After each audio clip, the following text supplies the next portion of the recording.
Depuis tantôt, les côtes de nombreuses îles de la Caraïbe sont envahies d'algues, suscitant la curiosité des populations gênées par l'encombrement des plages, mais aussi par les gaz malodorants qui s'y dégagent au cours de la phase de décomposition. Les algues vertes, ce sont celles qui touchent le littoral breton. Elles n'ont rien à voir avec les sargasses qui touchent la zone Caraïbe. Ce sont des algues qu'on connaissait depuis très longtemps, mais qui cette année ont une ampleur extraordinaire par l'importance des volumes qui sont arrivés. Ces algues posent plusieurs types de problèmes pour l'environnement. D'abord, en se dégradant, elles vont consommer de l'oxygène et pouvoir provoquer la mort de poissons. Ensuite, elles vont, et ça c'est aussi extrêmement important, elles vont perturber les pontes des tortues marines qui se produisent actuellement sur le littoral. Ces algues, quand elles se dégradent, vont produire un gaz qu'on connaît, que tout le monde connaît pratiquement, c'est l'hydrogène sulfuré, qui est ce gaz qui a cette odeur particulière d'œuf pourri et qui, à certaines concentrations, peut avoir des incidences sur la santé.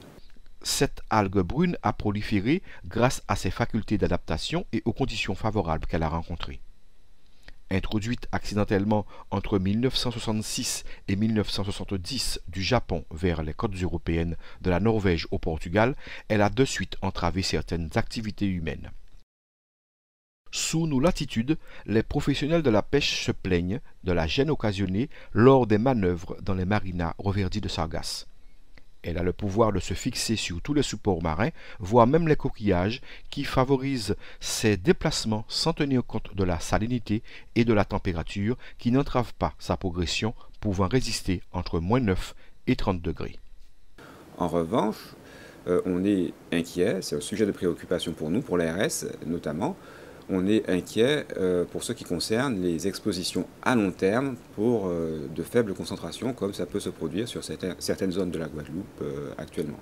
Les personnes asthmatiques sont beaucoup plus sensibles à ces émanations gazeuses que la population générale. Pour les personnes qui habiteraient en littoral d'un amas d'algues, éviter de rester en milieu confiné, mais d'aérer le plus possible le logement de manière à évacuer ces odeurs de gaz. Cette plante aquatique est monoïque, c'est-à-dire capable de produire deux types de gamètes ou cellules reproductives mâles ou femelles qui sont libérées dans le milieu marin pour la multiplication de l'espèce. Les doses de pesticides nécessaires sont trop importantes et présentent un risque pour l'environnement.